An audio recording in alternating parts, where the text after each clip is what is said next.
తెలియకపోతే మీ టీచర్ దగ్గరికి వెళ్ళి టీచర్ గారు ఇది నాకు తెలియట్లేదు, దీని గురించి తెలియపరచండి అని చెప్పి అడగొచ్చు. మీరు భయపడాల్సిన పనే లేదు. ఓకేనా?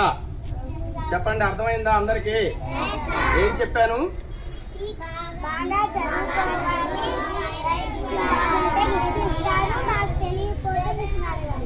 అది ఓకేనా? అందరం ఇప్పుడు మనం జెండా ఆవిష్కరణ చేసుకుందాం. ఓకేనా?